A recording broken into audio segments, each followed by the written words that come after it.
요즘 퇴직이라는 말이 예전보다 더 무겁게 들린다. 단순히 직장을 떠나는 것이 아니라 삶의 구조 전체가 바뀌는 시기이기 때문이다. 특히 50대 중반 이후 퇴직은 새로운 인생 2막을 어떻게 설계할 것인가에 대한 실존적인 고민을 던진다. 은퇴를 맞이한 많은 이들이 연금만으로는 부족한 노후를 실감하며 새로운 수익 모델을 모색하게 된다. 그리고 그 선택지 중 하나로 떠오른 것이 바로 요식업 창업이다. 식당, 카페, 푸드트럭 등 형태는 다양하지만 공통점은 모두 사람의 손맛과 정성이 깃든 음식으로 또 다른 삶을 시작하고자 한다는 데 있다. 그러나 이 길은 생각보다 훨씬 더 치열하고 복잡하며 고정적인 수익을 보장하지 않는다는 데서 현실의 벽을 마주하게 된다. 실제로 요식업 창업이라는 말은 은퇴자에게 낭만적으로 들릴지 모르지만 그 안에는 철저한 준비와 땀, 실패와 인내가 녹아있다. 아래의 세 사례는 그 사실을 몸소 겪은 이들의 이야기다. 특히 이들은 모두 간호사로 오랜 세월 헌신적으로 일하다가 퇴직 이후 음식이라는 새로운 언어로 세상과 소통하기 위해 도전한 인물들이다. 그들의 경험은 단순한 푸드트럭 운영이 아니라 은퇴 후 삶에 대한 태도, 준비, 실행의 중요성을 일깨운다. 첫 번째 사례는 55세에 퇴직한 김영미 씨의 이야기다. 서울의 한 종합병원에서 30년간 간호사로 근무했던 그는 24시간 교대 근무와 몸을 혹사시키는 업무로 인해 더는 병원 생활을 지속할 수 없다는 판단하에 조기 퇴직을 결심했다. 처음에는 연금과 퇴직금으로 소박한 삶을 계획했지만 정작 퇴직 후 6개월이 지나자 외로움과 무기력이 몰려왔다. 특히 경제적 불안이 가장 큰 문제였다. 생활비는 줄었지만 물가는 오르고 연금은 당장 피부에 와닿지 않았다. 그러다 우연히 주말 농장에서 키운 허브로 만든 허브티를 지인들에게 선물하며 반응을 살폈고 여기서 음식으로 사람을 위로하고 싶다는 생각이 시작됐다. 이후 그는 소형 푸드트럭을 구입해 허브차와 간단한 샌드위치를 판매하기 시작했다. 장소는 대학가 근처였다. 초반에는 허가 문제나 노점 단속 때문에 하루 벌어 하루 유지하기도 버거웠다. 그러나 그는 병원에서 배운 꼼꼼함과 사람을 대하는 진심을 무기로 고객과 꾸준히 관계를 맺었다. 입소문이 나면서 인근 직장인과 학생들의 단골이 생겼고 하루 평균 20만 원 이상의 매출을 올리게 되었다. 물론 여전히 하루 10시간 이상 트럭 안에서 서 있어야 하고 날씨나 행사에 따라 매출이 급변하지만 그는 삶을 주도하는 느낌이 든다고 말한다. 무엇보다 자신이 만든 음식으로 사람을 웃게 만들 수 있다는 것이 은퇴 후 삶의 가장 큰 보람이라고 이야기한다. 두 번째 사례는 56세 박정순 씨로 지방의 중소도시 병원에서 근무하다 퇴직한 후 고향인 전북 남원으로 내려간 경우다. 서울 생활에 비해 상대적으로 집값과 생활비가 낮다는 장점은 있었지만 고향이라고 해서 사람들과의 관계나 경제적 기반이 단번에 만들어지는 것은 아니었다. 그는 늘 간호사 시절 밤샘 근무 중 배고플 때마다 생각나던 순대국밥의 차간에 푸드트럭 메뉴로 순대국밥과 수육을 구성했다. 푸드트럭이 설 자리는 전통시장 인근 주차장이었다. 하지만 첫 달부터 냉정한 현실이 기다리고 있었다. 시장 상인들과의 경쟁, 지역 특성상 외식 수요가 적은 평일 매출 저조 등은 고정비조차 감당하기 어려운 상황을 만들었다. 더욱이 순대나 수육은 보관이 까다롭고 남기면 손실이 크다는 단점이 있었다. 그는 메뉴를 바꾸고 시장 특성에 맞게 점심시간 도시락 형태로 간소화해 재도전했다. 밥과 국, 반찬 2가지 구성으로 5,000원에 판매했고 시장 근처 공무원들과 상인들이 주고객이 되었다. 1년간 시도와 실패를 거듭한 끝에 월 150만 원 수준의 순이익을 내기 시작했다. 많은 돈은 아니지만 그는 말한다. 매출보다 중요한 건 내가 다시 살아있다고 느끼는 감정이었다고. 젊은 시절과는 다른 속도로, 다른 방식으로 살아가는 연습을 배운 것이다. 세 번째 사례는 비교적 최근에 도전장을 낸 54세 김선희 씨의 경험이다. 간호사로서 정년까지 근무하겠다는 생각이 강했던 그는 코로나 팬데믹 시기 의료진 부족으로 인한 과중한 업무에 지쳐 결국 조기 퇴직했다. 퇴직 후 내가 원하는 일을 해보자는 결심 아래 평소 취미였던 베이킹을 푸드트럭으로 연결했다. 초기 창업 자금은 퇴직금 일부와 소액 대출로 충당했고 푸드트럭 디자인부터 메뉴 개발까지 모두 혼자 해냈다. 주 메뉴는 크루아상, 샌드위치와 커피였다. 문제는 바로 입지 선정이었다. 대형 상권이나 유동 인구가 많은 곳은 임대료나 구청 허가가 까다로웠고 외곽은 수요가 부족했다. 그는 주말마다 열리는 플리마켓과 지역 축제에 초점을 맞췄고 SNS를 통해 미리 위치를 알리는 방식으로 고객을 모았다. 이 전략은 점차 효과를 보기 시작했다. 꾸준히 찾아오는 손님이 생기면서 SNS 팔로워도 늘었고 입소문을 통해 지역 소상공인 협회와의 협업 행사도 가능해졌다. 현재는 매주 23회만 장사하면서도 월 200만 원 이상을 벌어들이며 삶의 균형을 찾고 있다. 그는 예전엔 생존이 목적이었다면 지금은 나의 취향과 선택이 반영된 일상이라며 만족을 표했다. 이 세 사람의 이야기는 단순히 푸드트럭 창업이라는 외형적 변화만을 보여주는 것이 아니다. 그들의 선택 뒤에는 공통적으로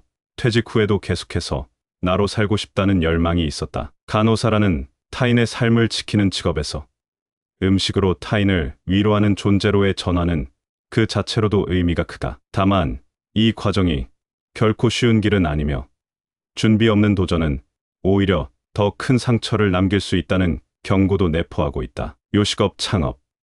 특히 푸드트럭은 낮은 초기 진입 장벽 때문에 많은 은퇴자가 선택하지만 실제로는 철저한 시장 조사와 자기만의 콘텐츠가 있어야만 생존할 수 있는 분야다. 또한 음식, 위생, 조리 라이선스, 행정 절차 등 실무적인 준비도 간과해서는 안 된다. 무엇보다 중요한 것은 본인의 체력과 멘탈 관리다. 하루 10시간 이상 밖에서 서서 일하는 체력, 매일 달라지는 고객과 환경에 대응하는 정신력 없이는 유지 자체가 어렵다. 하지만 그럼에도 불구하고 누군가는 이 길을 통해 제2의 인생을 찾는다. 의미 있는 일, 사람과의 연결, 그리고 스스로에 대한 자긍심. 이 세 가지를 다시 발견하고자 하는 이들에게 요식업 창업은 하나의 통로가 될 수 있다. 다만 그 통로를 걷기 전 충분한 사전 탐색과 준비가 선행되어야 하며 실패를 감안한 유연한 계획이 병행되어야 한다는 점을 기억해야 한다. 은퇴는 끝이 아니라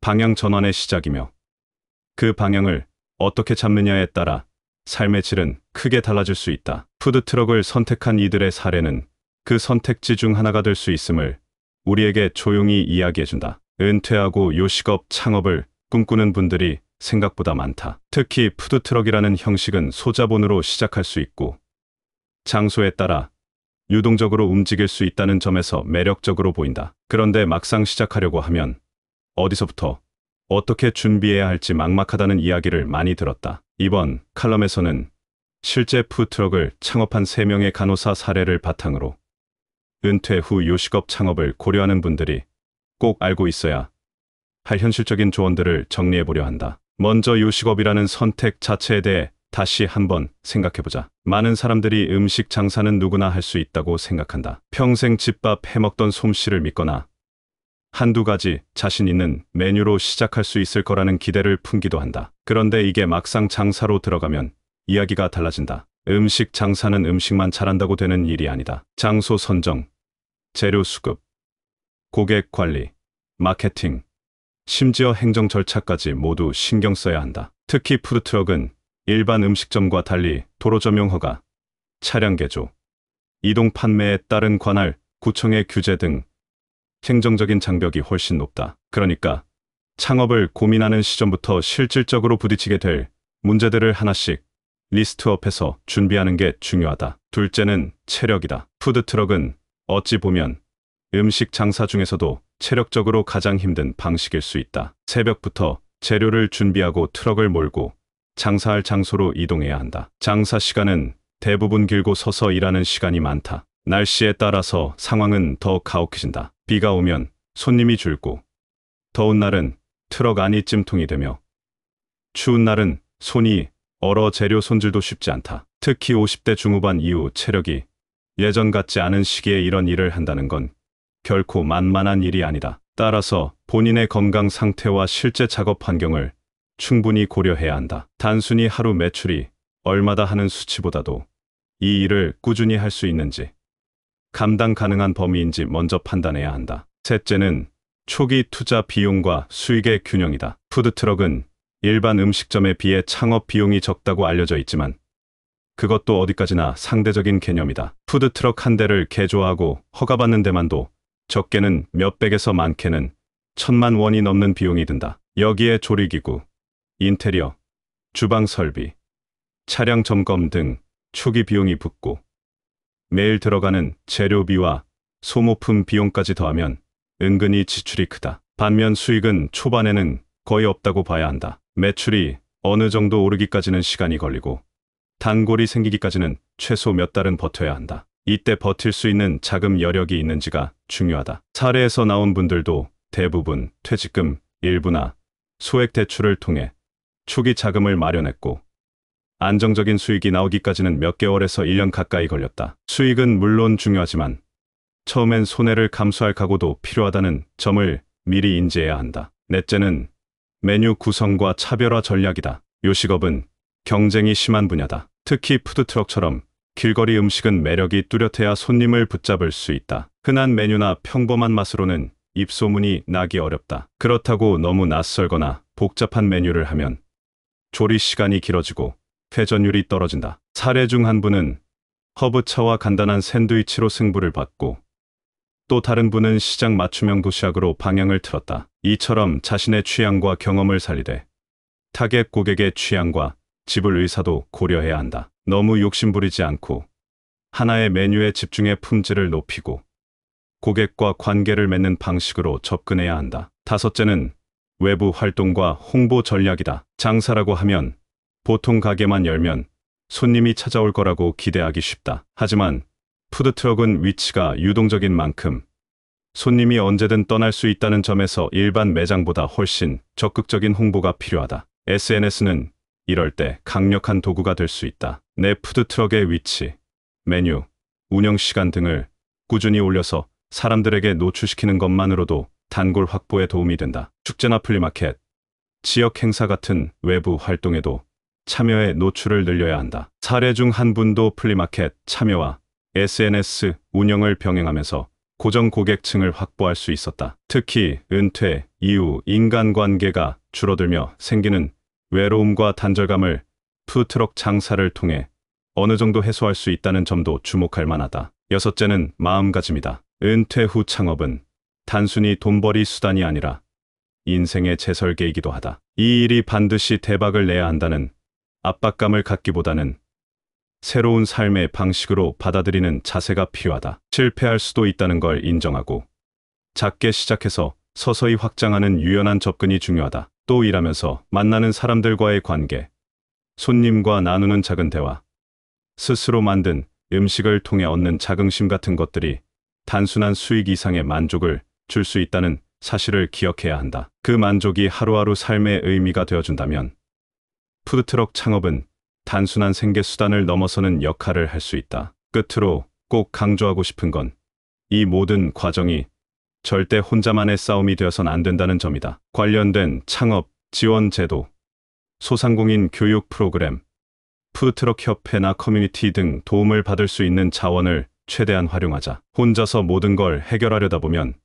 지치고 금방 포기하게 된다. 반면 누군가의 조언과 응원은 위기의 순간에 버틸 수 있는 힘이 된다. 실제로 성공적인 사례 대부분은 주변의 도움과 지속적인 학습이 바탕이 되었다는 공통점이 있다. 요즘 푸드트럭으로 삶을 다시 시작하는 은퇴자들을 보면 한 가지 공통점이 있다. 그들은 단순히 장사를 하는 게 아니라 살아내는 법을 배우고 있다는 것이다. 그 속도는 느리고 결과는 불확실하지만 하루하루가 이전과는 다른 생동감으로 채워진다. 물론 실패할 수도 있다. 하지만 준비하고 도전했다는 경험은 결코 헛되지 않다. 그것이 은퇴 이후의 삶을 다시 살아갈 수 있는 중요한 자산이 된다. 푸드트럭 창업, 그 자체가 해답은 아닐 수 있다. 하지만 새로운 인생을 설계하려는 이들에게 분명 하나의 출구가 되어줄 수 있다. 지금 이 글을 읽고 있는 당신이 요식업을 고민하고 있다면 이 현실들을 바탕으로 충분히 계획하고 작게 시작해보자. 그리고 당신만의 속도로 천천히 그러나 꾸준히 걸어가 보길 바란다.